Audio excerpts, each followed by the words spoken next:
Hello, it's Monika Wahi again, your lecturer from La Brea College, and we are moving on to Chapter 3.1, which is Measures of Central Tendency. And here are your learning objectives. So at the end of this lecture, you should be able to explain how to calculate the mean. You should also be able to describe what a mode is and say how many modes a dataset can have. You should be able to demonstrate how to find the median in a set of data with odd number of values as well as in a set of data with an even number of values. And you should also be able to define trimmed mean and weighted average. All right, so what's this measures of central tendency? I'm going to explain that, why we kind of call it that, and then I'm going to talk about them, which the three biggies are mode, median, and mean. So I'm going to talk about those and explain how to get those. Then towards the end of the lecture, I'm going to go into some special situations. One is called a trimmed mean, and the second is a weighted average. So let's get started. What is this central tendency thing? Well, if you think about quantitative data, which you can only do this with quantitative data, not qualitative data. But when you think of having a pile of numbers like this, one of the things you want to know is how much they tend towards a center. Now, of course, you don't know where the center is until you start looking at the data. Some data are kind of high up in the hundreds, like systolic blood pressure. I give a 5-point quiz in one of my classes, so those numbers are low, like 1, 2, 3, 4, 5. But then the question becomes, do they group towards the center of whatever list of data they're in, or don't they? How sort of centery are they? You see these distributions on the slide. You'll see on the left, you'd probably say, well, that looks more centery than what's on the right, this normal distribution on the left and the skewed right distribution on the right. And so intuitively, you kind of know what I'm talking about.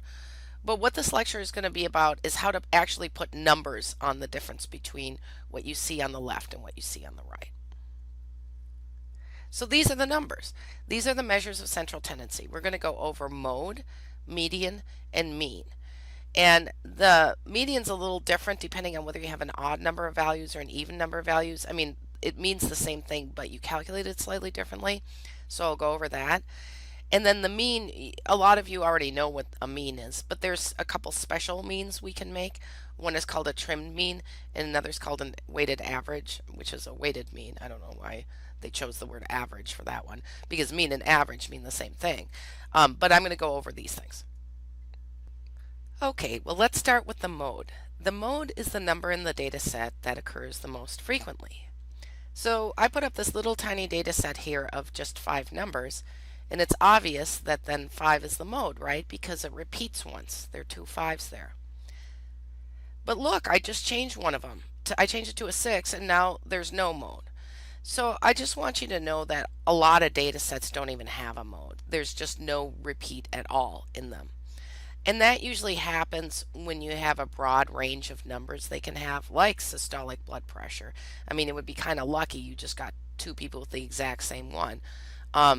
But that can happen. So don't think there's always going to be a mode. There might not be one. It's also possible to have more than one mode. Like look at that. So I've got 6 numbers up there and the 2 repeats once and the 3 repeat once. So you've got 2 modes, right?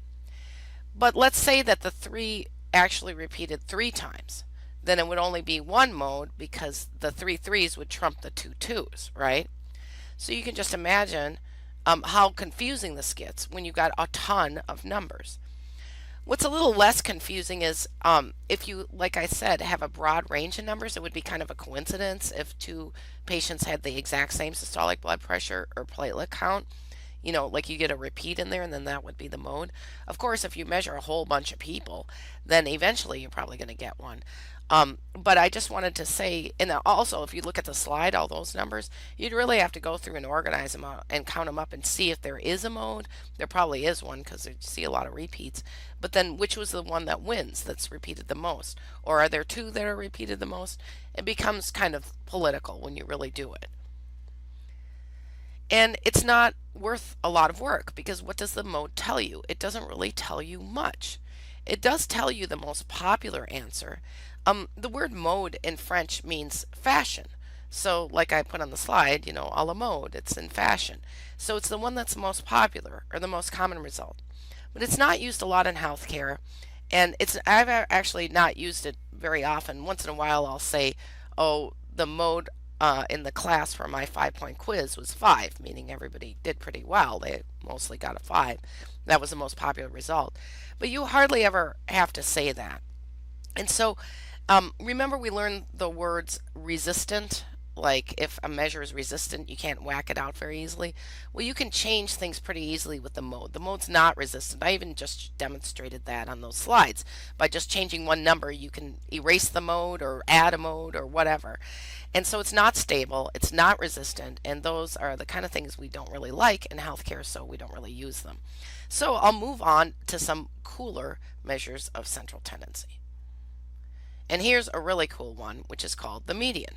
And it's the middle of the data. And I'll explain that a little bit more, what we mean by the center of the data. Okay, so remember we're talking about quantitative data. So you've got some pile of numbers. It doesn't matter. You can always sort them in order of lowest to highest. And I keep talking about this 5-point quiz I give in my class. It's an easy quiz and most people get 5s. But even so, somebody gets a 4 usually, or somebody doesn't show up for the quiz and they get a 0. And so it doesn't matter. I can have 100 people in the class. I still could put all of those numbers in order of lowest to highest, even if most of them were 5s. Because you'll get repeats in your data sometimes, right? And also sometimes you'll get outliers. Like if I said one person maybe didn't take the quiz and they get a 0, but everybody else gets 4 and 5 because it's an easy quiz. Well, then that 0 would be an outlier. So you don't have to worry about that. And like I said, the data values sometimes are almost the same. Like almost everybody gets a 5 on my quiz because it's so easy. So it doesn't matter, even if you have these weirdnesses in your data, you can still just arrange them in order. And that's what we mean by the median is the number that is halfway up or halfway down, right? So if I've got 100 people in my class and I've got the 0 over here on the left and I put all the, 4s and then the 5s, I have to count up, 50, right, to see where the middle is, and it's probably going to be in the 5 range, right? But that's all we mean. We say, take however many values you have, put them in order, even if there's repeats and outliers or whatever, just put them in order and then count up halfway, and that's where the median's going to be. So I'll demonstrate this here. So how to find the median? The first step is to order the data from the smallest to the largest. So I'm giving you 2 demonstrations, and I don't even know what these data mean. I just totally made them up. The one at the top, the data set at the top that starts with 42, that only has 5 numbers in it. So I'm going to demonstrate the odd version with them. The one set at the bottom has actually 6 numbers in it. So I'm going to demonstrate the even version because remember it goes a little differently whether you have an odd number of numbers or an even number of numbers. Okay, so those are the numbers, and we still have to do the first step, which is order the data from smallest to largest, because you can see they're not in order. So I'm going to do that here. Okay, there it is. So those are the same numbers, they're just in order from smallest to largest, okay? So we're going to get rid of those numbers on the top and instead put the position they're in. So let's look at the top data set, which is the odd one. So I'm going to say this is how you find the median, is you number the positions, it's 1, 2, 3, 4, 5, and it's the middle position. So you can imagine if we had had 7 data points, we would go out 1, 2, 3, 4, and we'd circle that one, and that would be the median. So that's what you have to do is you take these, if you have odd values, you just put them in order, and see I numbered them for you, and then you take the middle number, and that's the median. That's what it is. It's 42 in this one. Okay, we'll do the downstairs data set there. That has 6 in it. As you can see, the positions are numbered. And then what do? You go to the 3rd and 4th position, which is the kind of the middle, right? And you literally make an average of them. You add the 2, and they happen to be 7 and 8 right next to each other. But if they had been like 8 and 10, then the average would have been 9, and that would have been the median. But because this was 7 and 8, you do 7 plus 8 divided by 2, and it's 7.5. So when you do the median with an odd number of values, you're going to be taking one of the values in there.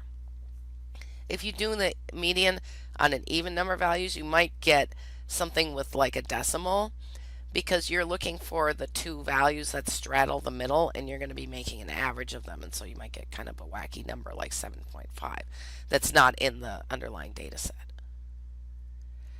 So This is fine for like if you have 5 or 6 numbers or 7, but what if you have like 150 numbers? I mean, you do still have to put them all in order to begin with. Like I use Excel, I'd probably just sort, but you have to know how many numbers to go up. It's not obvious. So this is how you find the middle number. They have a little formula for it. So let's say we have an odd number of values. And I'm giving the example like 21. Let's say I had 21 students in my class, and that's how many values I had, and I wanted to make a median of their grade. What I would do is put them all in order, and I'd say, well, I have to go up so many, and that's the median, but I don't know how many to go up. So I would use this calculation. So I take the n, which in our case is 21, and I'd add it to 1 to it, and then it would get 22, and then I divide by 2. So that's just how it works. So if you had 41, you would do 41 plus 1, it would be 42 divided by 2. Or if you had, like, I don't know why I'm picking on ones, like 27, you do 27 plus 1, and that would be 28, and 28 divided by 2 is 14. And so you see, it would just force it to be an even number that you come out with, and then that's the position you go up in. So if I had 21 students in my class, and I took their grades and arranged them in order from lowest to highest, like if they were that quiz grades, most of them would probably be 4 and 5, but it wouldn't matter. What I would do is just start with the lowest and count up to the 11th one, the 11th position, and then that would be my median. Now, you also have to do that. You have to find the middle of the number even if you have an even number of values. So I took an example of 14.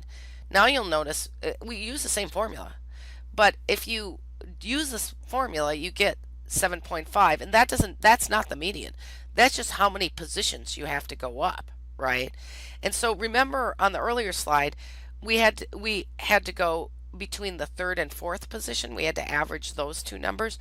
Well, this is basically saying if you get 7.5, you have to go to the 7th and the 8th, the one that straddles it, and those are the two that you average.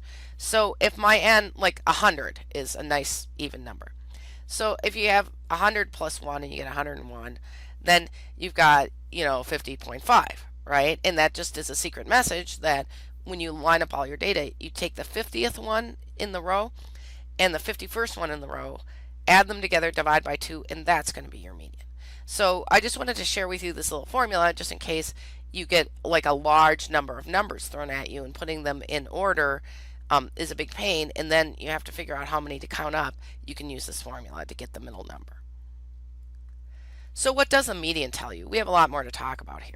First of all, it's called the 50th percentile of the data. What it means is 50% or half of the data points are below the median, and the other half are above, and that intuitively makes sense because we created this median together, and we could see that half of the points are on the bottom, half are on the top.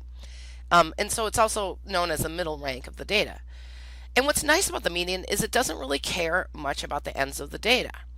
Like if I gave extra credit to a few people in my 5-point quiz and they got a few 6s, probably the median wouldn't even change because it's in the middle where all the action is, where we find the median. And outliers don't really bother it because, like, if 1 or 2 people get a 0 on the quiz, it's really, if there's 21 people in there or 100 people in there, it really isn't going to affect, these things happening at the end. So we like the median because it's very resistant and it's very stable. You can't really whack it out with some outliers, throwing them on the ends. Now I'm moving on to the third measure of central tendency, which is a mean, but I also threw in here trimmed mean and weighted average because there are other kinds of means. And we're going to talk a little bit also about resistant measures because, like I just mentioned that. But I'm going to step back and talk a little bit about the Greek letter sigma here. It's actually capital sigma. I do not speak Greek, and I actually have trouble speaking statistics because a lot of it's in Greek. So I try to avoid that in my lectures, but sometimes you can't get away from it. So I have to really introduce you to this capital sigma. So in English, we say, or statistics I guess, is whenever you see this, you say sum of blah. Like you expect something to be right after it, okay? So if you see like the sigma and then an x, you would say sum of x. That's how you say it. So what is x? Well, remember how we were just making medians and we were looking at modes? Well, each value there is considered an x. Okay, so each of the values in those data sets is an x. So sum of x would mean add these all up or add up all the x's. And then I just threw on another example. Let's say somebody came to you and said sum of xy. It would mean you must have some xy's lying around and you have to add them together. Or if somebody came up to you and said, sum of the prices on your of the food in your basket in the grocery store, right? Somebody said sum of that. You'd be like, oh, okay, I have to go through all these prices and add them up, right? So that's what sum of means, okay? And it's used a lot in statistics, and we're going to use sum of all the time. So I just want you to get in your head that whenever you see sum of, there's probably going to be this thing next to it, and it's going to be a batch of numbers that you have to add up. And if it's numbers from our data set, it'll be called X. If it's other numbers from something else, it'll be called whatever they're called. But just know that this means sum of. And you see on the slide, the upper one is Times New Roman and the lower one's Arial. They look kind of different, but I just wanted you to get ready to deal with this sum of a lot. Okay, so here we are. I'm hitting you with the sum of. This is the formula for the mean. And a lot of you already know how to calculate the mean, and you just kind of do it, and you didn't know this is how you say it in statistics. But basically, it's this ratio. So this is like a fraction, and on the top of the fraction is a sum of x. You add up all your x's. And on the bottom of the fraction is n, which is however many you have. So you add them all up and divide by however many you have, and you've probably been doing this your whole life, but this is actually the formula. So I just thought I'd demonstrate it. See, I put that sum of. Remember those 6 data points I was using for the median? I just kind of copied them over here. I added them all up, and so I got sum of x is 40, right? And then I counted them, and that was 6. Well, I made them be 6. And so 40 divided by 6 is 6.7. So that would be the mean for these data, and you probably already knew how to do that, but I wanted to sort of cross-hatch it with the actual formula. Okay, now I'm again going to take a little break here to just talk about means. Because remember, we talked about sample statistics and population parameters. If somebody just talks about a mean to you and they say, look, the mean such and such is 6 or something, unless you really get into it with them, you're not going to tell, it's not going to be obvious if they did a sample mean or did a population mean. So, but when we write this down, it becomes obvious. If I say x bar, see that x with a line above it? That's pronounced x bar. And you'll see I write it on the slides x bar because it's so hard to put that little line up there. But that means the same thing. This x bar, whenever you hear x bar or you see that x with a line over it, it means that it's a sample statistic. So if you ever saw like x bar equals 6, not only do you know the mean is 6, but the secret code says this mean comes from a sample because x bar is being stated. But if you look on the right side, you'll see that it says there's this M, and it's pronounced mu. It's a Greek letter again. And you'll see on the left I put it in Arial, and on the right it's in Times New Roman. It looks a little different, but it's pronounced mu. And so if you saw mu equals 6, you'd be like, whoa, that was a population they measured. And you'd probably say that too because you don't see mu a lot. Like people usually don't measure the population. It's a lot of work. You often see x bar. But even so, I want you to be cognizant of whether it says mu or whether it says x bar because it's still going to be a mean. But if it's mu, they're talking about the population. And if it's x bar, they're talking about a sample. And that might be more important later, but just keep this in mind. Also, when we talk about samples, we use a lowercase n to mean the number of numbers we have. Whereas if we're talking about populations, we use an uppercase N, a capital N. So you'll see that the sample mean formula on the left side, this x bar equals sum of x divided by n, it changes if you're talking about the population mean. And you're like, come on, you add it up the same way. Like mu is basically the population mean, and capital N is just the number in the population. I mean, it's almost the same formula. But the issue is you really are supposed to label things what they are. So if you're doing a population mean, you're supposed to call it mu, and you're supposed to use, write it like that on the right side of the slide. And if you're doing a sample mean, you're supposed to call it x bar, and you're supposed to do it like on the left side of the slide. So I just want to make that clear to you as you go through the rest of these lectures, because when I say mu, I'm going to mean a mean, but it's going to be from a population. And when I say x bar, I'm going to mean a mean, but it's going to mean it's from a sample. All right, so now we've talked about several measures of central tendency, but I wanted to put means and medians together in kind of a cage match because I wanted you to look at them and see what their differences are. Now, I've been sort of giving accolades to the median, right? Because it is very resistant to outliers and it's very stable. Remember how I pointed out if you throw some outliers on either side, it doesn't really affect it much. Unfortunately, means are not resistant to outliers. You could just throw, like if I took my 5 point quiz and I just felt like favoring a student and giving them 10 points, it would totally screw up the mean for that class. And it's not very stable. So one of the things we can do if we've got outliers in our data is to just use the median. But sometimes we want to use the mean, so we got to do different things with it. So one of the things we can do to try and make a more stable mean or honest mean is to trim it. So I'm going to talk about how you do that. So as you can see on the left side of the slide, a very high value, a very low value, like an outlier or more than one outlier, can really throw off the mean. And it's not a problem with the median. So if you want to make the mean a little resistant, what you can do is trim data off of each end so the outliers get cut off, okay? The problem is you can't look at the data when you're doing that, really. You would just have to make a rule when you're not looking and say, okay, I'm going to trim X amount off the top and X amount at the bottom, and it has to be equal, and you just have to look away when you're doing it, okay?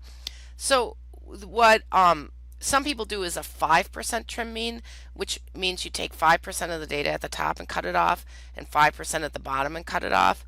So you basically lose 10% of your data. And in healthcare, a lot of people get mad about that. They don't want to lose any data. So they don't like to use this way of fixing the problem of outliers. They use other ways. But I wanted to show you this is a simple way to fix it. So I'm going to imagine we have 100 data points because it just makes it easier for you to see what's going on. So if you had 100 data points, 5% of them would be 5. So basically you'd be trimming 5 off of the top and 5 off of the bottom.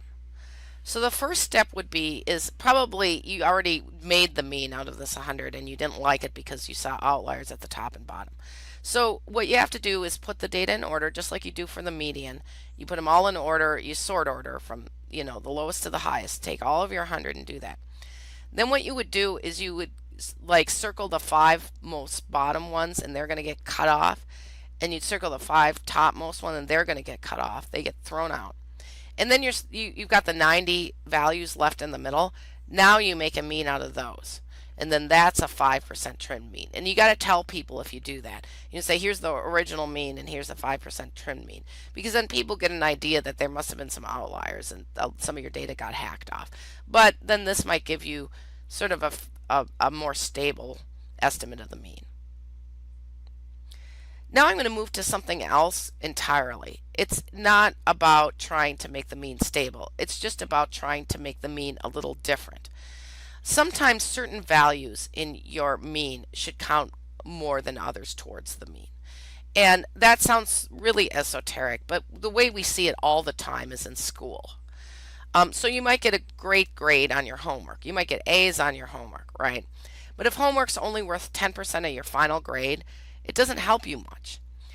And so what that 10% is when you have a class like that is it's called a weight. When you move into statistics, you say, well, I'm going to, I as the teacher, I'm going to weight your homework grade at 10% of your final grade. So it doesn't matter how awesome your homework grade is or how bad it is. It's really only going to count for 10% of your final grade. And that's why we do weighted averages is, I don't think your homework should be worth like 50% of your grade, right? That doesn't make any sense. And so even though, so you might want to have different things contribute a different amounts of weight to that final mean. So this is a way of messing around with the mean and making certain things going into it count for more or have kind of a bigger vote than the other ones. And so I'm just going to stick with school to give examples because this is where we normally see it. So I made up this example where homework is worth 10% of your final grade and quizzes would be worth 20% and the final would be worth 70%. And I just want to point out I've actually seen people do this, like because I tutor, and like this is horrible, making your final worth like over 50% of your grade. So this is just a shout out to any like professors watching this. Don't do this, okay? But anyway, let's say I was mean and I did it. And let's say you were a pretty good student and you got an A on the homework, right? And so we're going to say that's a 4.0 because a lot of schools would say A is 4.0. Then let's say you got B plus on the quizzes, maybe because the lectures weren't very good, right? Ha ha ha. So you got B plus on the quizzes, that would translate to the number 3.5 on that 4-point scale. And let's say you got a B on the final. That's too bad, but that's 3.0. So why do I say that's too bad? Well, you probably wanted an A because the final counts for greater weight, right? It counts for 70%, and you'd want that to be a really high grade. Now, I first wanted to show you the non-weighted average, like the normal mean you would make. The normal mean you would make is you just add the 4 to the 3.4 to the 3 and then divide by 3 because you have a 3 in there. And you'd get 3.5. You'd get a B plus in the class, right? But let's just look down, or let's look up at that formula. So this is the weighted average formula. It's the sum of x times the weights divided by the weights. And remember when I said sum of xy, like as an example? So we have to, instead of just summing x like we did in the non-weighted average, we have to do x times w on all of them and sum it. And you're like, what's w? Well, remember I told you with the homework worth 10%, that's the weight for it, right? And so instead of using percent, when we do the weighted average, you use the decimal version. So you'll see under the weighted average, I'm doing that sum of xw thing by taking the 4 and timesing it by 0.1 for that 10% first. And then see that B plus, that 3.5, that gets multiplied by 0.2 because that's worth 20%. And then there's that B you got on the final, right? That gets multiplied by 0.7. So that's the sum of xw thing going on. And what do you get? You get 3.2. Now, I don't even bother to divide this by sum of w because sum of w is 1 in this case. Like if you add up 0.7 plus 0.2 plus 0.1, you get 1. And that often happens. You just make the weights add up to 1. But I just wanted to let you know if for some reason you had goofy weights that didn't add up to 1, the last thing you have to do is divide by them. So as you can see in the lower part of the slide, the sum of xw is 3.2, and if we divided it by 1, we get 3.2. And now you don't get B plus in the class. Now you get like a B. And that's the difference between the non-weighted and the weighted average, is the weighted average weighted this final B extra, and then that caused the grade, the final grade, to be lower. And that's what weighting is. Now, I just want to say a few things. I've gone through all our measures of central tendencies, but I wanted to talk about how they relate to the distributions we learned recently. So I just put up an example of a normal distribution. And then I color coded these lines. So see on the way right, there's a color coded mean, and then there's a green median, and then there's a purple mode. Technically, these should all be right on top of each other, but you couldn't see them if I did that, so I just mushed them up next to each other. What the point is if you have data with a normal distribution, all these three things are on top of each other. And what the magic of this is you don't even need a histogram to know it. So like I use statistical software, and I'll feed in the data like a quantitative variable, and I'll say tell me the mean, median, and mode, and then it will. It'll tell me the mean, median, and mode. And even if I don't look at the histogram, if it says almost the same number for mean, median, and mode, I automatically know it's a normal distribution.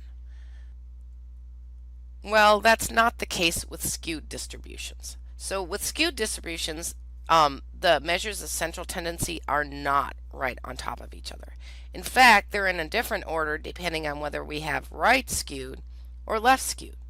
So at the top of the slide, I've got an example of a right skewed distribution, right? Because it's light on the right.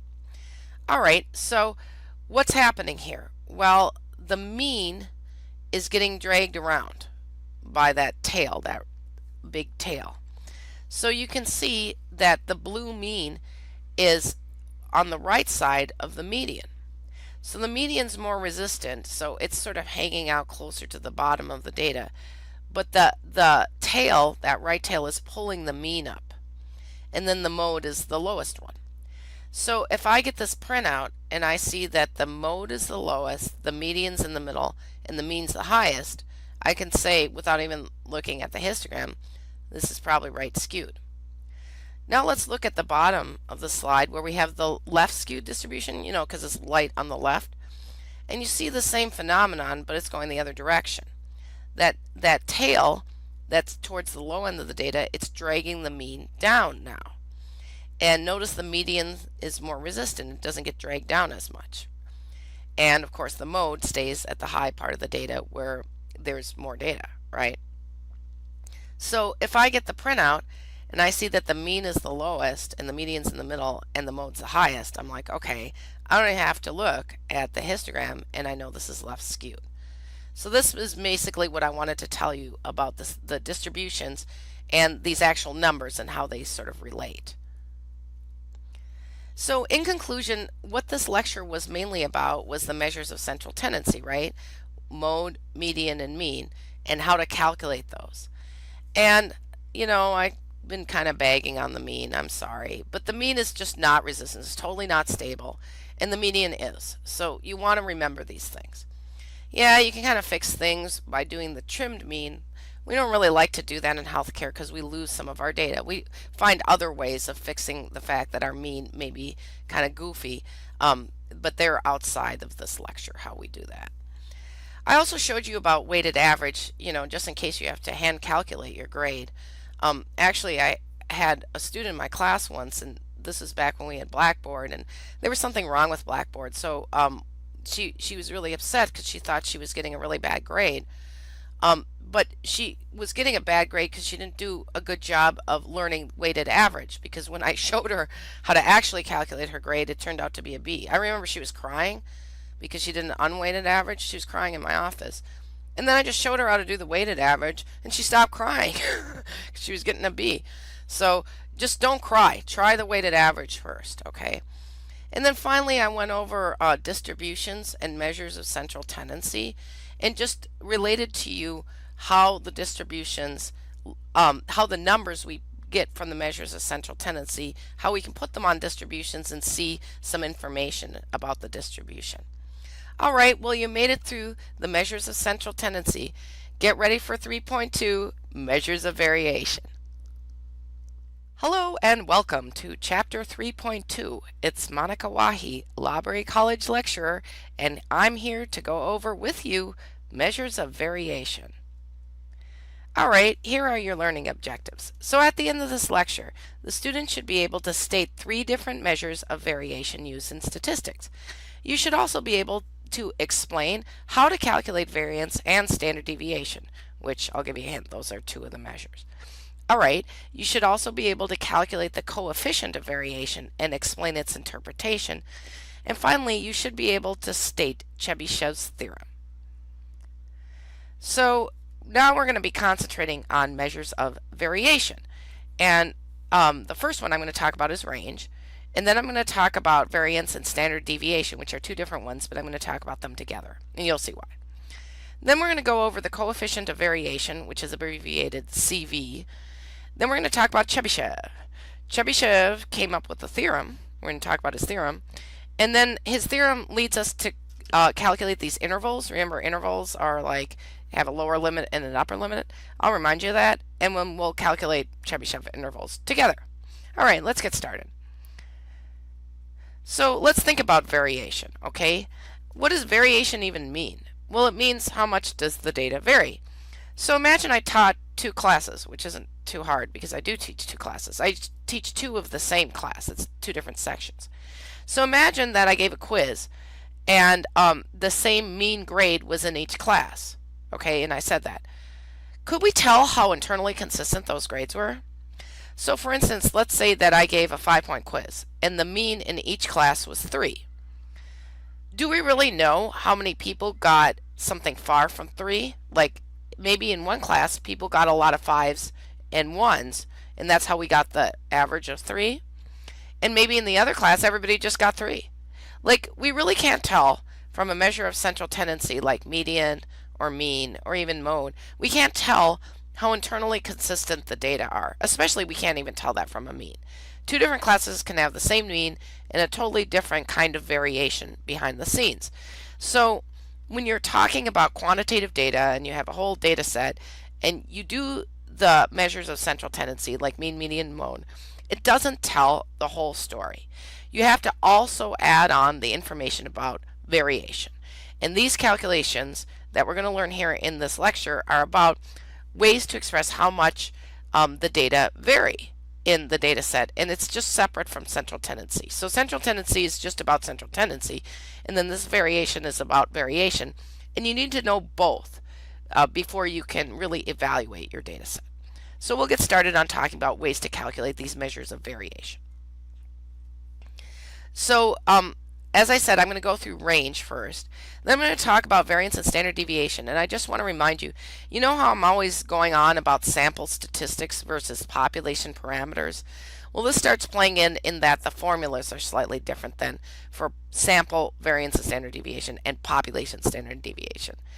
So we'll go over those separate different formulas. Finally, we're going to talk about, in the measures of variation, we're going to talk about the coefficient of variation, or CV, but we'll do that after these other ones. Okay, so we're going to start with the range because it's the simplest to calculate. So here's how you do it. So you'll notice on the right, I just made up 5 numbers. I just totally made them up. I don't know what they are.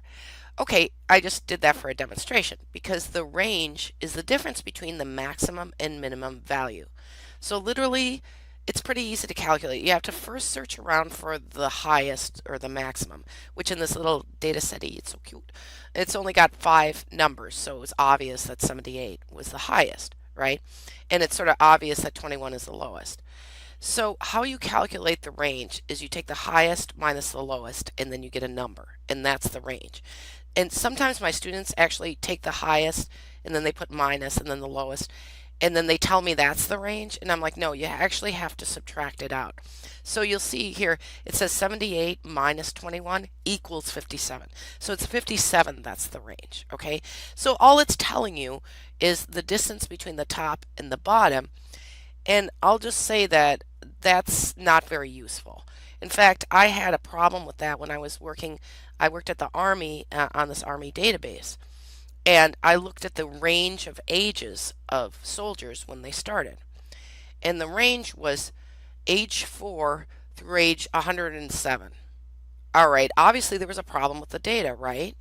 Just for some reason, there was a screwed up record that said somebody got in when they were 4, and there was another screwed up record that said somebody got in when they were over 100. They were just screwed up data, okay? And that caused me to have this ridiculous range. And so the range is not very stable or resistant, right? If we just fix that record that said somebody was 4 when they got in the Army, then we might have a normal range, like lower, like a minimum. We might see 18 or 17 or 19 or something. But as you can see on the right side of the slide, I just picked out the minimum and the maximum. We could just arbitrarily change those numbers, and suddenly we'd have something totally different from 57. So as you can see, even though this range is a measure of variation, it's not stable or resistant, and it actually kind of doesn't tell you much. If I say we've got a range of 57, you don't know if the minimum is like 0 or like negative or like 105. You really don't know where that range is in. So it's not very useful, but it's a place to start because that's our first measure of variation. Now we're going to get into what we really use in statistics a lot. You'll sometimes see in articles where they state what the range is. Usually they don't state the actual number I tell you to calculate. They actually state the minimum and the maximum, and sometimes that's interesting. But variance and standard deviation, that's what we really live on in statistics for measures of variation. And you're probably wondering why I'm talking about them together when they're totally different calculations. Well, it's because they're friends, okay? And how are they friends? Well, the variance calculation is kind of a big formula. And so you get through that, and then you have the variance. And then all you have to do to get the standard deviation is take the square root of the variance. So that's why they're friends. It's like you go through all this trouble to get the variance, and then the next step is just take the square root of that, and you get the standard deviation. So before I actually talk about those formulas, I wanted to just set in your head what these words mean. Because like I remember I worked at a mental health place, and I don't know, we didn't have enough licensed people there, and so our leader said, oh, I'm applying to the state for a variance, right? Meaning that the state would allow us to vary from the rules. Well, that's what variance is it's how the data vary. So you think of the spread of the data and how well does the mean represent that spread? It doesn't, right? So variance is a way of representing how the data vary really around the mean. Now, you're probably wondering, well, then why do you even have standard deviation? It's the square root of variance. But let's just think about what the word means. Standard means sort of following a standard or the same. So it's just the amount of variation that's standard in the data set. And you know what the word deviation means. Like you can say, oh, that person's a social deviant because they go do crimes or something. Or like this guy with a healthy nose, he does not have a deviated septum. But some people do have a deviated septum where it's like crooked, right? And they have trouble like sneezing and blowing their nose and sometimes even breathing. Well, a standard deviation would simply mean that everybody's deviation is about the same. So variance is a calculation that says how much things vary, and so does standard deviation because it's just a square root of variance. But I just want you to imagine in your head, oh, standard deviation, that means how much the data deviates around the mean. Because a lot of times students get confused about the measures of central tendency. They try to apply them to variation, but variation is a totally different thing. So just remember what variance literally means and what standard deviation literally means, and that might help you get through these formulas and understand the interpretation. So, as I mentioned earlier, the formulas for variance and standard deviation are different whether you're talking about a sample or a population.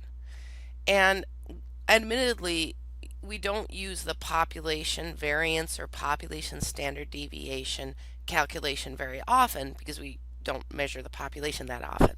So we tend to use the sample variance and sample standard deviation all the time. So I'm going to demonstrate those. But you'll notice conceptually they're really similar. Like, if you have population parameters like mu's and like population standard deviations, they tend to behave similarly in formulas as sample versions. It's just that in statistics, we always want to be really clear about what we're talking about. So we always want to use the right symbols. So we're hinting towards we're analyzing a sample versus we're analyzing a population, even though conceptually, like means are a mean, right? But you want to represent which mean you're talking about, one that's a parameter or one that's a statistic, whenever you write out the formula. So I'm just being picky about that. And then there's also two other things you want to know. There's two different ways of actually doing each of these formulas. You know how like in algebra, you can have a big equation and you can express it more than one way.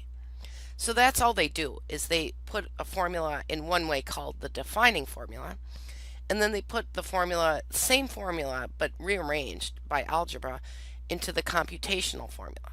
Now, I always think that's kind of funny that they called it computational, right?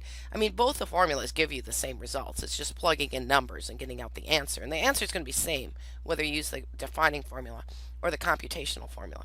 But what I think is so funny is they call it the computational formula, but I cannot compute it. Like, I always get confused when I use it. So I pretty much ignore the computational formula in my entire life. And I just teach the defining formula. And I found my students always remember the defining formula. They always can get through it. Although people who are into the computational formula, they tell me that I'm doing things the hard way. I'm going the long way around. But you know what? Just go the long way around. It helps you not get confused. It helps you convince yourself you actually got the right answer. So let's just do the defining formula. All right? So let's look at the defining formula. You can look it up. You can look up the computational formula, but this is the defining formula. So let's just get our minds wrapped around that. Remember, I told you that variance is great because you calculate that, and then you just take the square root of that, and you get the standard deviation. So as you can see on the left side of the slide, we abbreviate the sample variance by just saying S, which is the standard deviation, to the second. I know that sounds ridiculous, right? Like, why don't we have a special thing just for the variance? Why do we just say it's S to the second and then say sample standard deviation is just this S? Well, actually, to be honest with you, people use different notation. I'm just using this because it matches the textbook we're using. But people will often say VAR for variance. And so in other textbooks, they'll do that, and in statistical software. But they'll also say s to the second like this. And it's maybe a good way of you remembering that the standard deviation is just the square root of the variance, right? So if you ever see s to the second, remember s is the sample standard deviation and s to the second is the sample variance. And I'll show you the population one in a minute. But if you see those, that's what they're talking about, okay? Now let's look upstairs. At the top formula, see this thing on the top? It's really kind of scary, but we're going to work through this and you're not going to be scared of it, okay? I know you know that there's a little sum sign there, that capital sigma. So you know something's going to get summed up. But that looks kind of scary, that x minus x bar to the second thing. We'll handle that, okay? But n minus 1 on the bottom, that's not so scary, okay? And we'll handle that one too. And then you'll just notice all I did for the bottom part is I just put this huge square root sign over that whole thing. So that's the only difference between the upstairs and the downstairs. And then I also wanted to show you a picture of a calculator because a lot of times if you haven't really done math or statistics for a while, you forget the whole concept of square root. And I'll just remind you, whenever there's a square root of something, it just means that if you times it by itself, you'll get that number. So remember, like 25, the square root of 25. If you put 25 in your calculator and you hit that square root thing, you'll get 5, right? Because 5 times 5 is 25. However, if you put in 24, you're going to get something with decimals, right? But whatever it is you get, if you times it by itself, you'll get 24. So I just want to remind you of that because sometimes people forget that if they haven't been doing statistics or math for a while or they haven't used a calculator for a while. All right, I told you I'd talk to you about this numerator, right? That the top is the numerator in a fraction and the bottom's the denominator. So I'm going to talk to you about this numerator. So the sum of x minus x bar squared, that's how I would say it. This is actually called, this little piece of the formula is called the sum of squares. And so from now on, when I say sum of squares, I literally mean the top half of this equation. So what you do when you do the defining formula is you just kind of relax and say, the first thing I'm going to do is figure out the sum of squares. I'm going to figure out the top part. And then I'm going to just write that down, and then later I'm going to come back to this formula and enter it in. So this next part is how do we figure out that top part of the equation? How do we get the sum of squares? And I'll show you. Okay, so let's just look at the slide. On the left, there's this blank table. And that's usually what I do first, is I make this blank table. And you don't have to say column 1, column 2, column 3. I just put that there so I could talk about the columns, and then you know what I was talking about. But usually what I put is I put x in the first column, and I put x minus x bar. I wrote out minus, but you can just use a dash. And then I put in parentheses in the third column, x minus x bar to the second, like that. Remember, when you have parentheses, you have to do what's inside the parentheses first.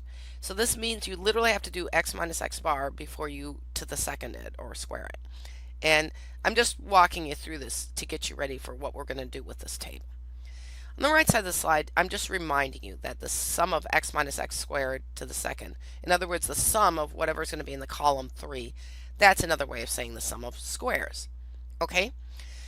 So an easy way to explain this, what the squares are, is to just show you how to calculate it. So I just pulled out some data.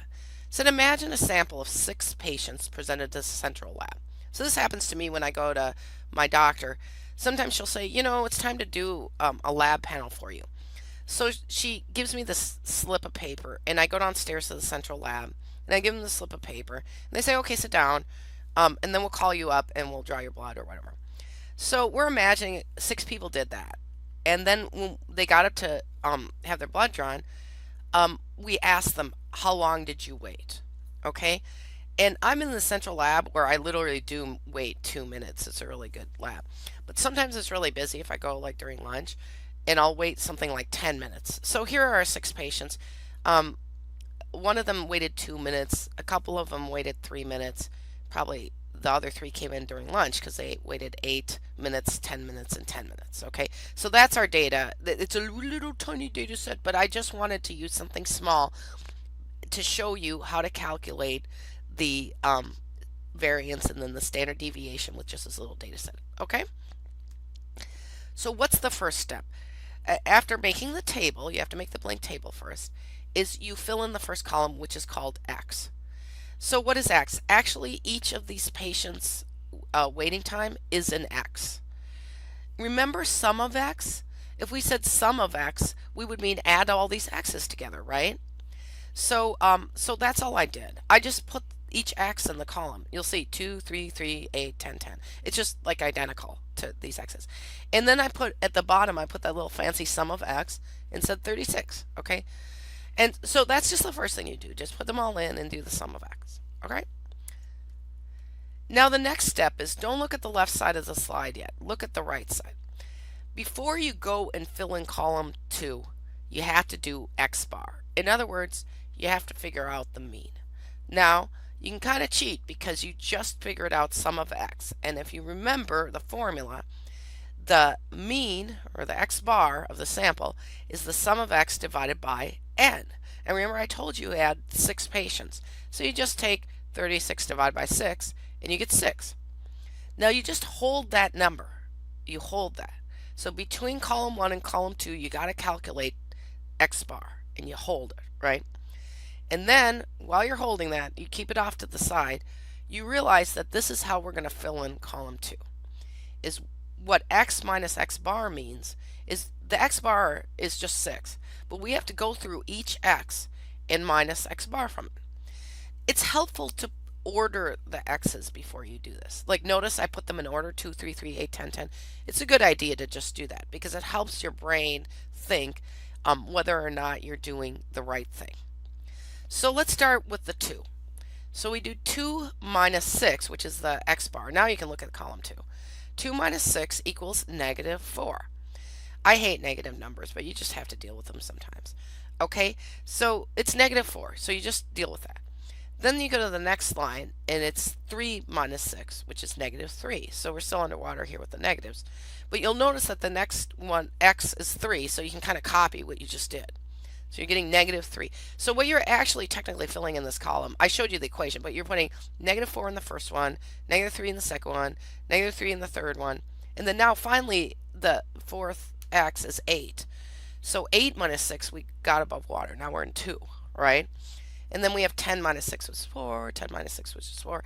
And when you order them like that, that's often what happens. In fact, that's always what happens, is you end up with a bunch of negative ones at the beginning and a bunch of positive one later. That's just totally normal. Don't worry about that. But as you got to be careful. You got to make sure you make the right mean. I've had people on tests accidentally screw up this mean. So you can just imagine what a train wreck happens after that is you do not get anything right after that. So make sure your mean's right, and then make sure you subtract it from every single x and put the right answer in column 2.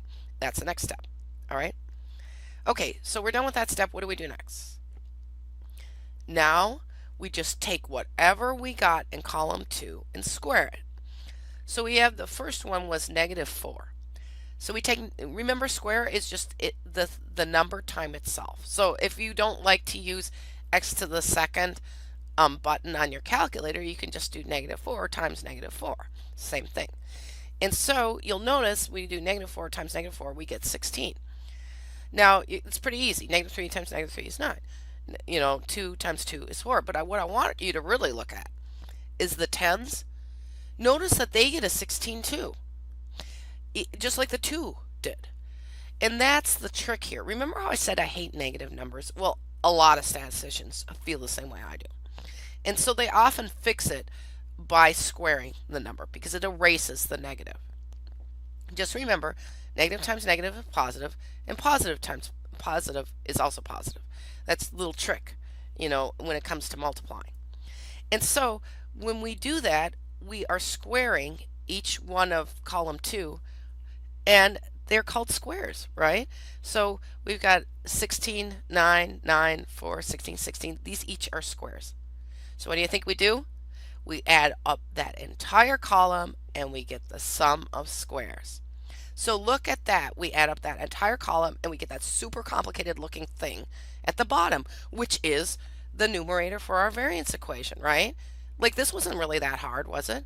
Okay, so we sum that up, and as it turns out, we get the number 70. So 70 is our sum of squares. All right, now we're back at the sample variance formula, and I'm so excited because look at the top of the formula. We answered it's 70, okay? So we got that 70, but we still have to deal with the bottom of the formula. Remember, n was 6, right? We had 6 patients. And the bottom of the formula is n minus 1. So the bottom of the formula is going to be 5, right? So let's fill this in. I was kind of running out of room, so I just filled it in upstairs. So you see that 70 divided by 5, suddenly this looks super easy, right? So 70 divided by 5 is 14. Okay, that's the variance. Totally easy, right? Once you make that, I mean, it's tedious, right? You have to make that whole table and add things up and stuff. But here, it's not really that hard. Now, guess how we're going to make the standard deviation? You probably guessed it. We're just going to take a square root of 14. So remember that button on your calculator. You could put in 14, hit that button, and you get 3.74 and a bunch of other stuff. But I just chopped it off at 3.74. So that is your sample standard deviation. Now, I promised you I would talk about the population formulas for standard deviation and variance, as well as the sample ones. And I told you they wouldn't really be conceptually much different. Um, as you can see on the left side of the slide, sample variance is expressed. I made things red so you could see where the differences were. Sample variance is s to the second, but population variance is this other Greek letter. Remember I told you that that other sum was capital sigma? Like, Greek is like English in the sense they have capital and lowercase letters. Well, that thing I always think it looks like a jelly roll, but the jelly roll looking thing is actually lowercase sigma. So that I'm never going to say lowercase sigma except for now. I'm going to say population variance and population standard deviation. So you'll see at the bottom of the slide the lowercase sigma alone is the population standard deviation, and then the lowercase sigma to the second is the variance. So just remember, if you see that jelly roll thing, we're talking about a population version of the standard deviation or variance and not the sample. Also, you already know about mu versus x bar, right? So we have x bar on the left, and that's a sample mean, and mu on the right, which is the population mean. And you also already know about n, which is the number in your sample, and this is where there's a big difference actually. In the sample, you have to do n minus 1 on the bottom, and in the population, you just do n, capital N, the whole population. And if you think about it, it makes kind of sense because populations are huge, so it wouldn't even matter if you like subtracted one. Whereas, if samples are small, so you sometimes have to, adjust or something, so you have to minus 1. But it wouldn't even matter. Like, people who make a mistake and accidentally minus 1 from the population one, they don't get much of a different answer. And so that's why I'm concentrating on the sample ones, is that's what we normally do. But I wanted to give a shout out just so you know, if you ever see the formulas on the right side of the slide, you know they're population level formulas. All right, now we're going to move on. We made it through range, variance, and standard deviation. So now we're going to move on to talk about the coefficient of variation. And this is used a lot for comparisons, for comparing between two different labs often. And I say that because my friend's a pathologist, and the first time I actually used this in medicine is we were comparing lab values on the same assay from two different labs. I just wanted to explain to you, this might be the first time you've heard the word coefficient. And that gets a little confusing for people in statistics who are new, because the word coefficient is actually just kind of a generic term for certain kinds of numbers. So you'll hear somebody say coefficient of variation, and you'll hear somebody say coefficient of something else or coefficient of something else. And just the word coefficient, most people haven't even heard it. It just means a certain kind of number. If just somebody says, oh, the coefficient is not good or it's high or whatever, you need to ask them, what coefficient are you talking about, right? So in other words, coefficient doesn't mean a specific thing. It just means a number that comes out of statistics. And so you have to know which coefficient they're talking about. So this is the first time maybe you've heard the word coefficient, and I'm going to talk for the first time then to you, if you've never heard coefficient before, about a specific coefficient called the coefficient of variation. Now, as we go through this textbook, there's other coefficients in it. So please remember this one is coefficient of variation, right? And a way to remember it is a CV for short. And so other coefficients have different abbreviations, but the coefficient of variation is CV. So I put on the right side of the slide the formulas, and nobody seems to have any trouble doing the formula, right? Because once you calculate the standard deviation, the sample standard deviation of the population one, as you can see in the formulas, and once you calculate x bar, which is a mean for the sample, it's pretty easy to do the division. And then they like it when you do it in percent. And you'll notice that about statistics is certain things they prefer as proportions and certain things they prefer as percents. It's just like, I don't know, it's just like our culture in a way. And so coefficient of variation is always expressed as a percent.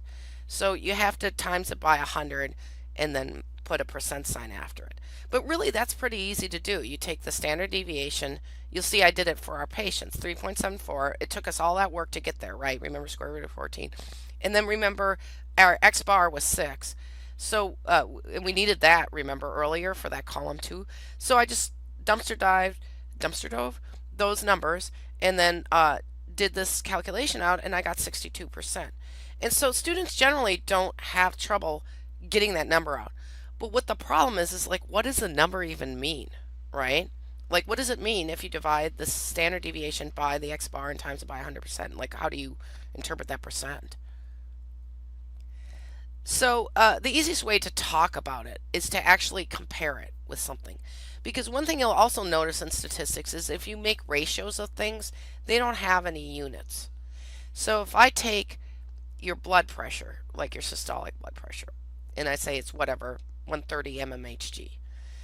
If I divide that by your diastolic blood pressure, or even by some lab value, or your temperature, or whatever, your IQ, suddenly I get a ratio, and that doesn't have units, right? It doesn't have mmHg or anything like that. And if I do that to a bunch of people, all of those ratios don't have any units. And so they technically could be compared to each other. So you'll see that that's a strategy in statistics is they'll make ratios of things and say, oh, those don't have any units. So it's, sort of lacking in that way. But the power is you can compare these ratios. So I decided to just pull out other patients. I just made up other patients, right? I pretended we went back to the lab the next day and we gathered some data. And we gathered some data and we came up with, I just made this up, an x bar of 8 and a standard deviation of 4. It's a little close to what we had before, right? Like x bar of 6 and standard deviation of 3.74.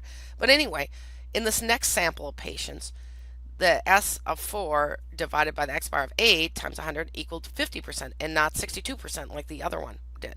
So how do you interpret that? Well, the CV is a measure of the spread of the data relative to the average of the data. So in the first sample, the standard deviation is only 50% of the mean. But in the second sample, the standard deviation is 62% of the mean.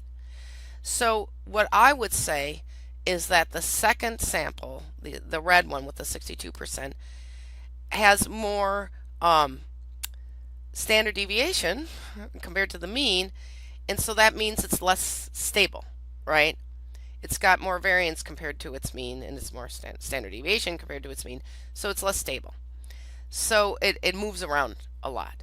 So if you said to me, if these were actually two different labs, I would say, I prefer the first lab, the purple lab, because it's more predictable. I know it's going to be like less variation because it's 50%. And the 62% means that that's less predictable. It's a little hard to see in this example. But what happens is if you have two different labs and you're looking at this, like maybe you split a blood sample or a bunch of blood samples and send half to one lab and half to the other, well, you're supposed to get the same mean and the same standard deviation, right? They're the same blood, you just split it.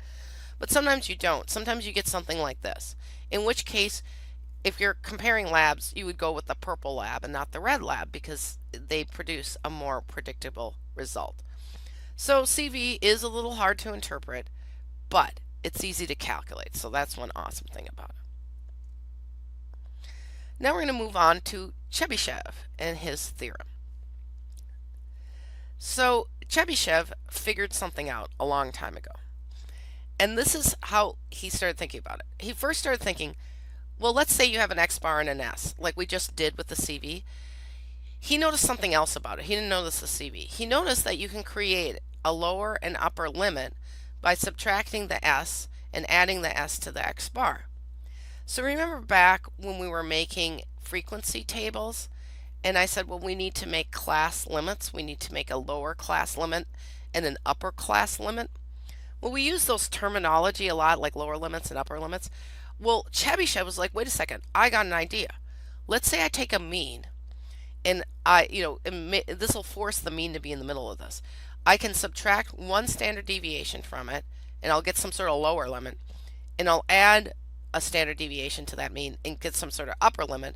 And of course, let's pretend the standard deviation was 1. Like you'd subtract 1 and add 1. And so this would be like totally symmetrically in the middle, right? The X bar would be in the middle and then it would be surrounded equally by these two standard deviations. And I'm just saying standard deviation generically because you could do this with a mu and a population standard deviation too. You could do the population version. So he just sort of like figured out that's a thing that can happen. You can add and subtract a standard deviation from a mean and you can get these limits. And so example, let's say I had a mu. So I'm going to pretend I have a population. A mu of 100. I don't know what I measured, but I got 100. And a population standard deviation of 5. So Chebyshev was thinking, you know what I could do? I could take that 100 and subtract the 5 from it and I get 95. And I could take that 100 and add 5 to it and I get 105. And so he just started like working with this concept. Like I could subtract and add like a standard deviation. And then he thought, wait a second, I could even do this with 2 standard deviations, right? So I could take like, if it was 5, I could take that times 2, that's 10. And so I could do 100 subtract 10 and I get 90 for the lower limit and 100 and add 10 and I get 110 for the upper limit. And so I can make this range or this interval, right? From the lower limit to the upper limit, we call it an interval, right? And so he just sort of conceptually realized that if he used some rules along with this, there might be some useful interpretation of these limits, right? There might be some way to use these limits to mean something. So we're going to look at how he figured out to be able to use 1 standard deviation on either side of the mean, or 2, or 3, or 4, multiples of these standard deviations on either side of the mean to actually come up with some lower and upper limits that meant something. So he realized that what these lower and upper limits would mean is that at least some percent of the data would be between these limits. So in other words, some percent of the x's would be between the lower and the upper limit, but that percent would depend on how many standard deviations you're going out, right? Like, is it 1? Is it 2? Is it 3? The more you go out, obviously, the more percent of your data are covered by the limits because they're just huge. You like get it so the interval's so big it almost covers the whole thing. So you would expect that percent to go up as the number of standard deviations you use goes up. So he was working this out and he came out with this formula, right? And he was figuring out he wanted this to work for all distributions, like normal, but also skewed and also like uniform and bimodal. So this was the formula he came up with. Now in this formula, see at the bottom, K stands for the number of standard deviations or the number of population standard deviations that he's going to use, right? So let's pretend that he made K be 2, like 2 standard deviations, right? Then you would see this, it says 1 minus 1 divided by K to the second, which would be 2 to the second. So that would be 2 to the second is what, 4? So 1 divided by 4 is 0.25. And so 1 minus 0.25 is like 0.75. Well, you make that a percent, it's 75%. So he's like, okay, that's what I'm going to say. If you go out 2 standard deviations up or down and you make those upper and lower limits, at least 75% of the data, of the x's, are going to be there. At least. There might be more, but it'll be at least that.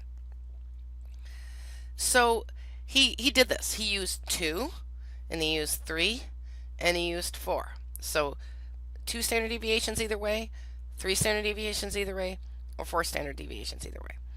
Now, students in my class often think that they have to memorize this 1 minus 1 over K to the second.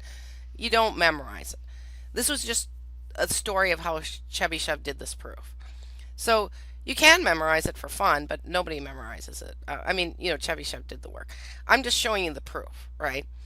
So he figured this all out. So as you can see, how he like you can do this with 2, 3, and 4, and you'll get the same answers Chebyshev does. So it's kind of a waste of time, but you can do it just for fun. So he did the 2, 1. I showed you that on the top.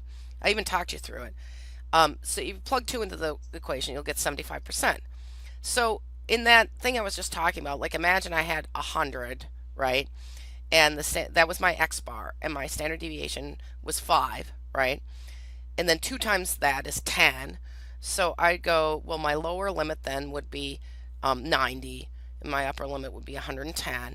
And I would be able to confidently say at least 75% of my X's are between 90 and 110. So if I had measured maybe 100 people, right, I'd say at least 75 of them are going to be between these limits. In fact, it could be 80, it could be more, but at least 75. So then remember I told you to predict that as we made this number bigger, we go out more standard deviations, we're going to cover more of the data, right? So when he did 3, it didn't come out as even. It came out to 88.9% of the data, so almost 89% will be covered if you go out 3. And at least almost 88.9%. And if you go out 4 standard deviations, it's at least 93.8%, right? And just to remind you, when you have upper and lower limits, you have an interval, right? We just call it that. But this particular interval, if you get it this way, it's Chebyshev's interval. Because everybody's so happy you did all this work, right? Because I wouldn't have figured it out.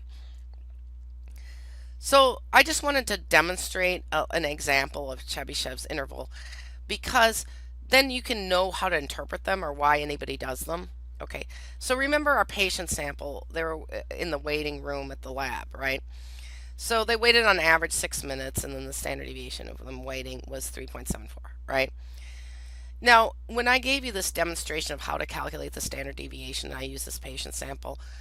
I did that, I only had a few patients in the sample on purpose, because otherwise your table that we made with the defining formula would be huge, and I'd never finish this video. So what I'm going to ask you to do is pretend that instead we had 100 patients in there, right? Instead I measured 100, and I got my X bar and my 3.75 standard deviation. Okay, so if we measured 100 patients and we got that, I put the Chebyshev rules in that table. So if we go out 2 standard deviations from the mean, from the X bar, either side, whatever limits we get and whatever interval we get, we know at least, because I made it so we studied 100 patients. So by law, we're at least 75 of those patients will be between those lower and upper limits if we follow Chebyshev's theorem. And if I do go out 3 standard deviations, at least 88.9 patients will be in there. Okay, I know that doesn't make any sense. Like 88.9 patients, how do you have 0.9 of a patient? But what they're saying is, I guess it would be 89, or 89 percent of the patients, or in other words, 89 patients at least would be in that interval. And of course, if I went out 4, at least I would have to say 94. You can't have 0.8 of a patient, but at least 94 patients would fit in that interval. And if you're thinking about it, if we only start with 100 patients, that's almost all of them. So the 4 one isn't so useful, right? So you'll see me on the left side of the slide calculating the intervals, right? So let's start with the first one. The first one is 2 standard deviations on either side of the mean. So the Chebyshev interval we get is negative 1.48 to 13.48. And you probably notice you can't weight negative time. So already this is kind of weird, right? But what this is saying is, of our 100 patients, at least 75 of them, because this is 75% Chebyshev interval, weighted between negative 1.48 minutes, so that you might as well round it to 0, between 0 minutes and 13.48 minutes, right? And so at least 75% of them fell in that range. Now 13.48 minutes is kind of long, so we would be happy, I guess, if 75% of them fell in that range, because then that means that they were probably not waiting that long. But if you go out, then you widen this interval, like 88.9.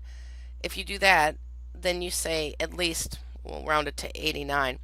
89% of the patients waited between negative 5.22 minutes, which is, you might as well make it 0, and 17.22 minutes.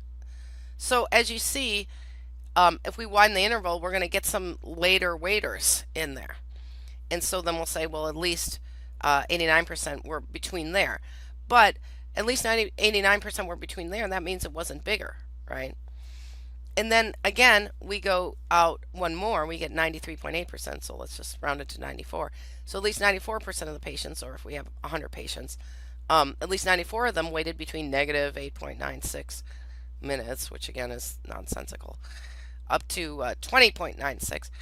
But then we're starting to get where, well, if almost all the patients waited somewhere between 0 and 20 minutes, we really don't know how long they waited.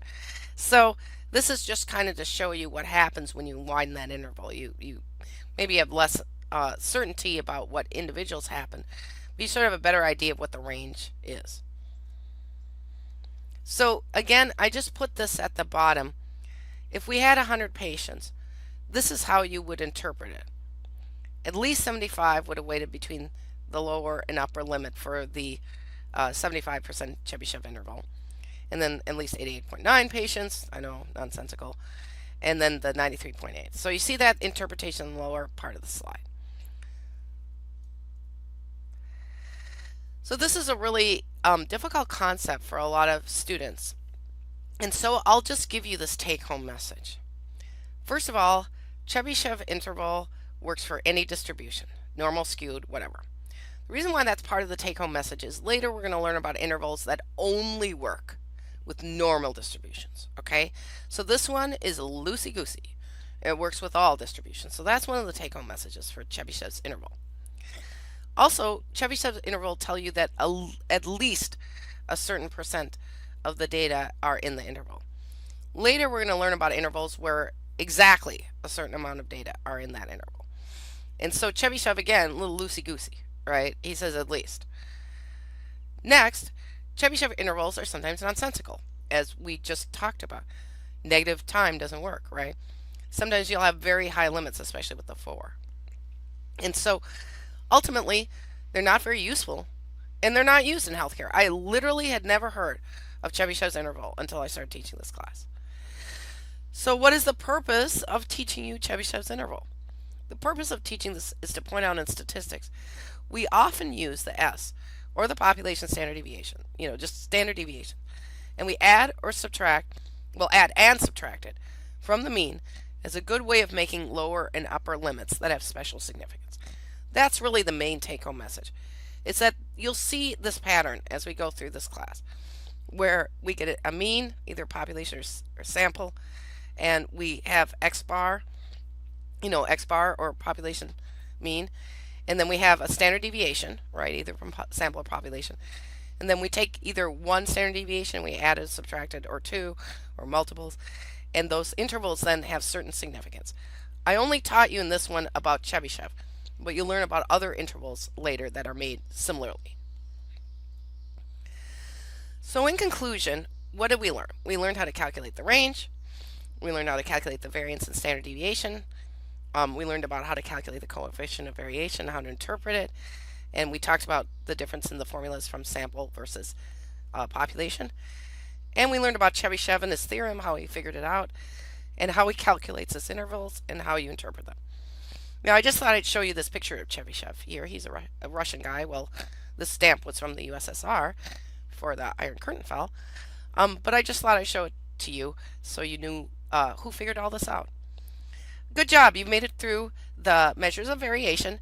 And now you're ready to do what? The quiz, the homework, whatever, right? You're totally knowledgeable. Good job. Well, I'm back and so are you. Welcome to Chapter 3.3, Percentiles and Box and Whisker Plots. It's Monika Wahi, Library College lecturer, and this is what we're going to talk about. And this is what you're going to learn. At the end of this lecture, the student should be able to explain what a percentile means, describe what the interquartile range is and how to calculate it, explain the steps to making a box and whisker plot, and also state how a box and whisker plot helps a person evaluate the distribution of the data. So let's get started. Whenever we talk about a box and whisker plot, I think of some cute little animal with all those whiskers. I'll explain what the whiskers really are. I mean, not on the animal, but on the box and whisker plot later. So what are we going to go over? We're going to go over percentiles. We're going to explain what those are. Then we're going to talk about quartiles. Sounds a little similar. It's got the tiles in it. Well, you'll understand why they're similar. Then we're going to compute quartiles, and then finally we're going to do the box and whisker plot. All right? So let's go. So percentiles, we're going to have a flashback, okay? You're not going to like this little part because it's going to remind you of standardized tests. So maybe not all of you have been subjected to this, but most of us have. If you've gone to high school in the US, you probably got to deal with these standardized tests. So just remember, we're only talking about quantitative data, right? So if you take a standardized test or a non-standardized test, you usually get points. And points are numerical, so that's quantitative data. So I remember I used to take the standardized tests and I'd be, showing my friends what I got, right? Because they'd send you that thing in the mail. Now, I learned pretty early on that it mattered who all was in the pool of people taking a test with you, right? So if you're taking the test with a lot of stupid people, it's easier to get a higher percentile because what percentile means is, for example, if you test at the 77th percentile, it means you did better than 77% of people taking the test. And a lot of those standardized tests, they didn't care how many points you got. What they cared about is what percentile you were at. So different batches of people would have different scores. And if you got a lot of lucky, got a lot of stupid people, then your score would be higher than theirs. So it didn't really matter what your absolute score was. It just mattered what your percentile was. So just to sort of remind you, if somebody had come up to me in high school and said, "Oh, I got 77 percentile," what I'd say is, okay, if only 100 people had taken the test, you'd have done better than 77 of them. Well, of course, we were all braggy. I was always in like the 95th or the 97th or the 98th. And it happened so often, I wondered if it was really true. But what I realized is that there were so many people in the pool because, I was in a public high school in Minnesota. Well, they were pooling together all the public high schools in Minnesota, ninth grade. I was pooled with them in 10th grade or whatever. And when you're taking like nursing examinations, sometimes they'll do that. They'll put you on a percentile. So I try to tell people, strategize. Try to take them when only stupid people are taking it, which of course makes no sense. How can you tell when stupid people are taking it, right? You don't even know who's taking it. But really, that's what a percentile is. It's the percentage of people that you did better than. If you're at the 77th percentile, then you did better than 77% of them. Okay, so here's just some rules about percentiles. First of all, you know how I gave you the example of the 77th percentile? Well, the rule is you have to have one between 1 and 99. Like you can't have the negative second percentile or the 105th percentile. So that's the first rule. Then whatever number you pick, like I was saying, that percent of the values fall below that number and 100 minus that number of the values fall above that number. So like in my, well, here, we'll give an example. 20 people take a test, just 20, right? Let's say there's a maximum score of 5 on the test. The 25th percentile means that 25% of the scores will fall below whatever score that is, and 75% will fall above that score. So let's say it's an easy test. And let's say out of my 20 people, 12 get a 4, which is almost the total, right? And the remaining 8 get a 5. So everybody gets either a 4 or a 5. Well, then, the 25th percentile, or the score that cuts off the bottom 5 tests, right, will be a 4. Just because this was an easy test and the first 12 people got a 4 and then the rest 8 got a 5. So even the 50th percentile then would technically be at a 4, right? Now, this would all come out differently if it were a hard test and most people got a score below 3, right? And so the percentiles would be shifted down then. I just tell you that so you can keep in mind the difference between the actual score and the percentile. So the percentile just happens to mean that this percent of people got the score lower than whatever your score is. It doesn't actually say what your score was, right? So that's what you just want to remember as we're going through percentiles. Okay, now we're going to talk about quartiles and also the interquartile range. Remember the tile thing? So this relates to percentiles. So I put a little quarter up there. So quartiles is a specific set of percentiles. And you'll see why I put the little quarter up there. It's because there's technically 4 quartiles. It's just that the top quartile doesn't count because it's like the 100% one. And remember, it can only go up to 99, like I was just showing you. So we calculate the first, second, and third quartile. So we have the 25th percentile as the first quartile, the 50th percentile, which is also known as the median, which you're already good at, right? That's known as the second quartile. And then the third quartile is the 75th percentile. So those are your quartiles, 25th, 50th, and 75th. And technically 100th, but we never say that, right? Because it only goes up to 99. So you have the first quartile at the 25th percentile, the second quartile at the 50th percentile, and the third quartile at the 75th percentile. And these are actually not that hard to calculate by hand. So here's like how you do it, sort of an overview. So first you order the data from smallest to largest, because remember we have quantitative data, so you can sort them. So you sort them smallest to largest. And this is feeling very median-y, right? Well, guess what? That's step 2, is you find the median. Because the median is also the second quartile, which is also the 50th percentile. So already you half know how to do this, right? Because you could already do step 1 and 2. Now, this is the harder part. This is the new part. Step 3 is where you find the median of the lower half of the data, right? And so wherever you put your median, you pretend that's the end and you look at the smaller values and you find the median of those.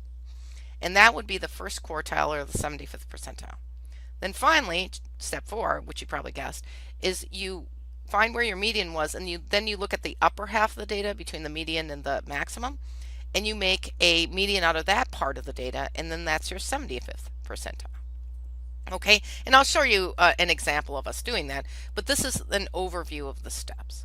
Now, remember range before, what the range was? Yeah, you remember. That's where we had the maximum minus the minimum, right? And I told you have to actually do out the equation and tell me what number you get, and that's the range. Well, we have something new and improved in this lecture here. We have the interquartile range. Okay, so you already know about quartiles. We were just talking about them. But interquartile sort of means like within, right? So once you have the third quartile and you have the first quartile, you can calculate the interquartile range, or IQR for short. So if you see IQR on here, just remember that's interquartile range. So that's the third quartile minus the first quartile. And again, I'll show you an example. This is just an overview. Okay, here's the example I promised. On the right side of the slide, you will see a sample of data I collected. I went to ahd.com, that's American Hospital Directory.com, and it provides publicly available information about American hospitals. So I went in and I took a random sample of 11 Massachusetts hospitals. There's a lot more, so I took a random sample. And what I did was I wrote down how many beds each of those hospitals had. Because if a hospital has several hundred beds, they're considered kind of a big hospital. And if they have less than 100 beds, they're considered a smaller hospital. So I wrote all those numbers down, and then I already did step 1 of making our quartiles, which is to order the data from smallest to largest. So you'll see on the right side of the slide, my smallest hospital had only 41 beds. And my largest hospital had 364 beds, and see, I put all of them in order there on the right, and so we already did step 1. So let's go on to step 2. So the step 2 is to find the median, and that's quartile 2, or the 50th percentile. Now you're already good at that, right? And so we have 11 hospitals, so we know that the 6th one in the row is going to be the median, you know, because it's an odd number of hospitals that I drew. And so the 6th one, we'll circle it, that's the 50th percentile, or the median. So we already got quartile 2. It's funny that you have to start with quartile 2, but that's what you have to do. Now I just recolor coded these so you could kind of remember what's going on as we do the other steps. 126 is the median. That's kind of not on anybody's side. It's not on the lowest side and it's not on the highest side.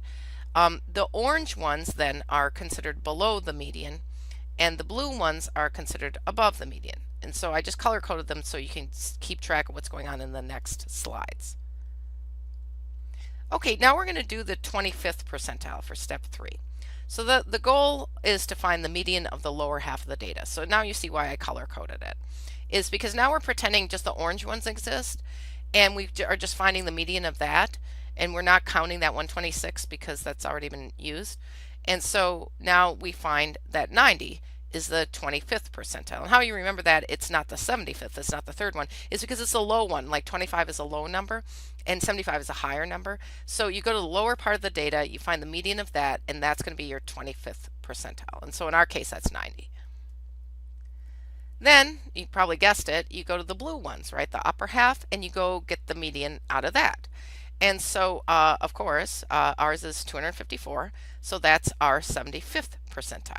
So what we just did is we calculated our quartiles. We have our 50th percentile, our 25th percentile, and our 75th percentile. So that's what I meant by that overview slide. This is an example of how you would do that.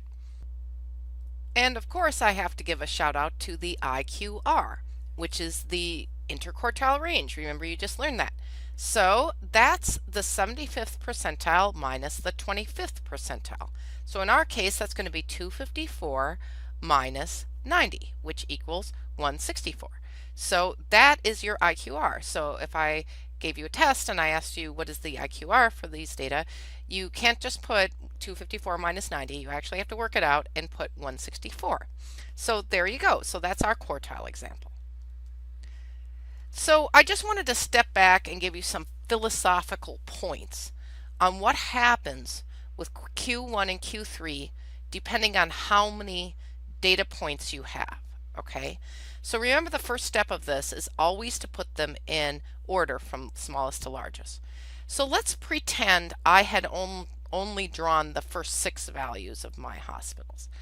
See how I put on the slide, I put the position of the number, which is 1, 2, 3, 4, 5, 6, and I put above the example numbers.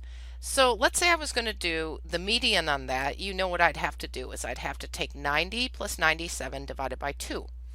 But then the next question is, what do we do for Q1 and Q3? Well, given that in the example of having 6 values, the 90 and 97 are mushed together for the median, they can get reused, or they do get reused when looking at the bottom and the top half of the data.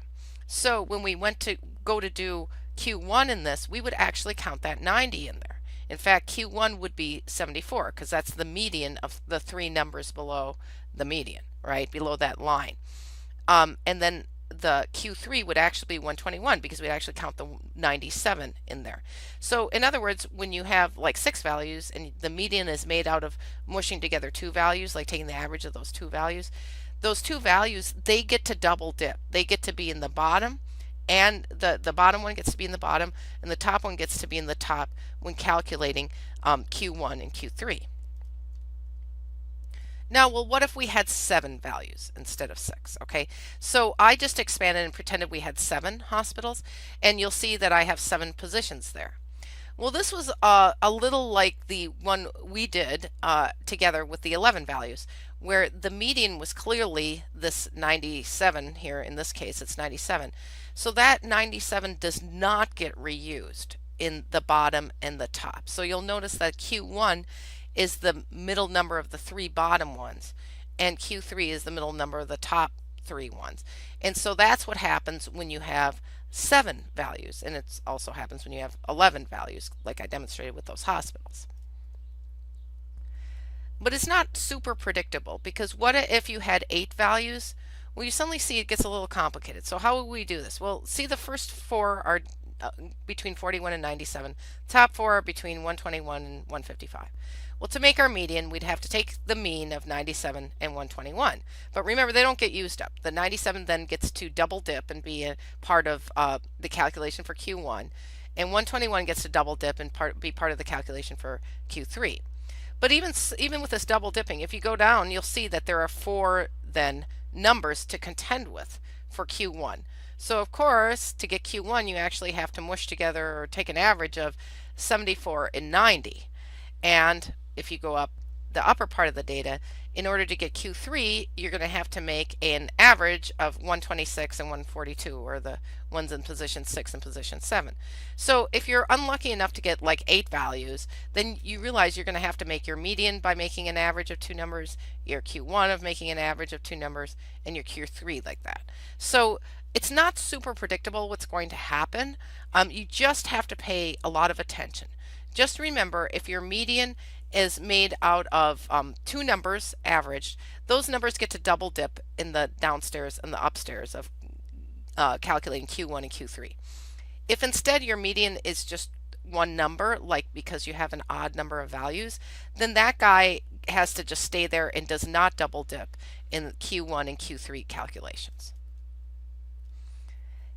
So we can just see another example of this. So this is 9 values, right? Now remember when I had 11 values, it was like having 7 values. I had this median and it was really clear like we have here. But even the medians of the top of the data and the bottom of the data, they were just, it was an odd number, and so it was easy to figure that out. Well, you see here, in this case, our median is the 5th value, and that's 121. So 121 does not double dip anywhere, right? So we go to calculate Q1, we only have 4 values because we're not counting the 121. And then we're stuck with taking an average of the second and third value to get Q1, and then same thing upstairs here between 142 and 155. Those are the 2 middle numbers of our 4 numbers at the top, and then we have to take an average of those to get Q3. So I guess this is just my long way of saying you got to be really careful what you're doing. First, make sure you've gotten the median. Then figure out if that median is this kind of a median where it's just you're circling it, or it's a median that came out of an average. Because if it's a median that came out of an average, just know that those numbers are going to double dip in Q1 and Q3. And if it's a median that was because you had an odd number of data, it was just like in the middle, that one doesn't get to double dip. Okay, enough double dipping. I'm getting hungry. When I go to that roller coaster, I'm going to get a double dip ice cream cone now. Okay, we're going to move on to box and whisker plot, which is kind of like your percentiles getting graphed, right? So let's go back to our ingredients. We already created our box plot ingredients. In fact, that's why I trickily went through those quartiles first, because now we've created our ingredients to make a box plot. So I just sort of summarized what we have on the left side of the slide. Say that 50 times. Hospital beds was what we were counting. The smallest little hospital had only 41 beds. Q1 was 90. See, this is a little easier. I put it in order. Q1 was 90. Median Q2 was 126. You know what I mean. I mean quartile, right? Like by these Qs. Then Q3 is 254, and then the maximum was 364. Okay, so let's make a box plot, and then you remember what the data looks like on the right side of the slide. Okay, well, now I'm going to walk you through how you would make this box plot. So first you draw this thing. Well, how do you know what to draw? Well, I usually just draw a line, and a vertical line, and then I put a 0 at the bottom, and then I cheat. I go look at the maxima and go, ooh, I wonder where that is. And see, our maximum was like 364, so I just made 400 at the top. If our maximum had been something like, I think Massachusetts General Hospital has something like 600 or 800 beds.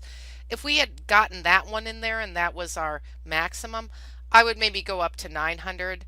Whatever is a little bit above the maximum, that's what I'd put at the top. So this was 364, so I put 400. Then what I did was I divided it in half. Like, I see where the 200 is, I just kind of threw that in there. And then I divided between the 200 and the 400 in half and put the 300. And so you can just kind of eyeball this and draw it out that way if you want. Okay, so I got this thing set up. And then here we go. We're going to do the first thing. Okay, here's the first thing. We're going to draw in Q1 or quartile 1. So on the left side of the slide, you'll see I circled that. That's 90. On the right side of the slide, I made this horizontal line. Now, how wide do you make that line? Well, look at how it's proportioned to that up and down graph thing I made, with the numbers. You probably don't want it too wide, but you don't want it too skinny. This is just about right, like Goldilocks, just right. Okay, so you just make this horizontal line at Q1. So that's the first step. Now you make a copy of that same line parallel and you make it at Q3. So if you look at that, I hope you're not lost. If you look at that, 100, 200, 300, 400, Q1 is 90, so it's about 10 under 100. So that's how I knew where to position that lower one. And then 254, that's about, a little bit higher than halfway between 200 and 300. So that's where I roughly knew how to position this one. It's not perfect. If you do it in statistical software, they put it out and it's perfect. But for demonstration purposes, that's what I'm doing. Okay, so now what we've done is we put in Q1 and Q3 and we put these horizontal lines that are parallel. All right, here's the next step. We connect them. Hence the box. So the box gets made, right? That you just connect them. All right, now I put a little circle on the right side of the slide because I wanted you to make sure you saw what's going on there, okay? That's when we put in Q2 or the median, right? So the median is 126. See where 100 is, it's up a little bit. And we make that parallel. But you see how I made Q1, Q3, connected the box, and then did the median? I think this is the easiest order to do it in when you're drawing it by hand and you're not the statistical software. Because in that way, this box is all nice and then your median fits and everything looks nice. But we're not done yet. We got the whiskers. So you were probably wondering this whole time, what is this whisker thing? Well, you just figured out what the box is. The whiskers are the markers for the minimum and the maximum. So you'll see the minimum's at 41 and then we have a whisker at 41. So why is it called a whisker? Well, it's smaller. I don't know why it's called a whisker, but it's different from the other ones because it's smaller. I guess that's a reason maybe. But notice how it's like almost half the size. Sometimes they're really, really small, but it's tiny and you want to position it like vertically in the middle, like you don't want it off to the side or anything. But and you also want these parallel. You'll notice the maximum's up there way high at 364. So I just did both of these on the same slide. So you draw on the whiskers and then you probably can guess the last step. You connect the whiskers to the box. So good job. There you went and did it. You made a box plot. And then now let's look at the interquartile range. Remember how you calculated this? You took Q3 minus Q1. Well, that means this boxy thing is 164 beds long, right? So that's where your IQR, this is a visual pictorial of your IQR. So very good. We did our box plot, we did our interquartile range, and you are probably wondering, why did we just do this? I'll explain. So why do we do this?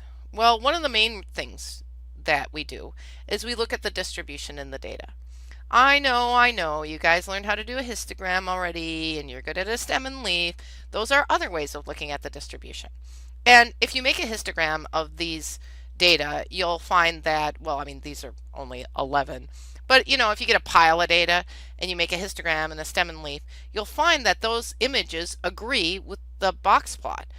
And you're probably thinking, well, how do they agree? Well, if you look on the right side of the slide, I'm just giving you an example. So skewed right, if you had skewed right data and you knew it because you made a histogram and you saw a skewed right distribution, if you took the same data and you made a box plot, it would be kind of like that skewed right one that we just did, where the top whisker would be really high and that thing connecting the whisker to the box, that would be really long, whereas the one on the bottom's short. As you can see, the skewed left is the opposite, right? The bottom one is long and the top one's short. If you have a normal distribution, remember that that's symmetrical, that's that mound-shaped distribution, and you have a larger spread. In other words, you have a bigger standard deviation, you have a bigger variance, right? Then you're going to see a box that's really big like that. But if you have a smaller spread and it's a normal distribution, you're going to see a box that looks like this. And you're probably wondering, where are you getting these shapes?